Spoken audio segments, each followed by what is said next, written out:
முழுவதும் உள்ள நிரஞ்சனா சேனல் நேயர்கள் அனைவருக்கும் பணிவான வணக்கம்.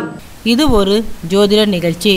இந்த நிகழ்ச்சியில் நாம் காண இருப்பது ஒவ்வொரு ராசி நேயர்களுக்கான ராகு கேது பயிற்சி பலன்களை பற்றி அறிய இருக்கின்றோம். ரிஷப ராசி நேயர்களுக்கான பலன்களை கணித்து தந்தவர் ஸ்ரீ துர்காதேவி உபாசகர் விஜி கிருஷ்ணாராவ். ரிஷபராசி நேயர்களே, உங்கள் ராசிக்கு 3ஆம் இடத்திற்கு ராகுவும் 9ஆம் இடத்திற்கு கேதுவும் பெயர்ச்சி ஆகின்றார்கள்.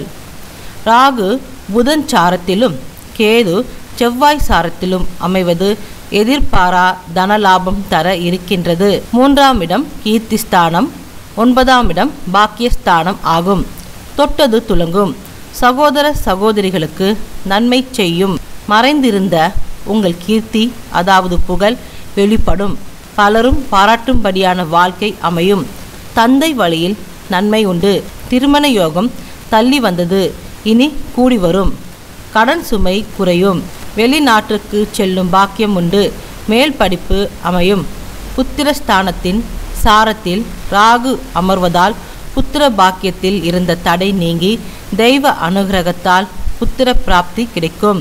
சுகஸ்தானத்திற்கு 12ஆம் இடத்தில் ராகுவும் 8இல் கேதுவும் இருப்பதால் உடல் நலனில் சற்று கவனம் தேவை.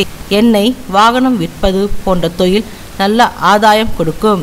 பொதுவாக 3, 6, 11இல் ராகு அமைந்தால் பெரும் தனலாபம் கொடுக்கும். இந்த ராகு கேது பயிற்சி உங்களுக்கு அருமையான பயிற்சியாக அமையும். நல்வாழ்த்துக்கள். மேலும் ஒவ்வொரு ராசி நேயர்களுக்கான பலன்களை பற்றி அறிய அடுத்த பகுதியை பாருங்கள்.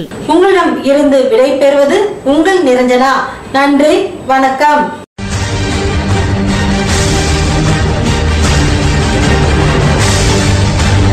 ஆன்மீக தகவல்கள், ஜோதிடம், வாஸ்து தகவல்களை அறிய பக்திபிளானட்.com பாருங்கள்.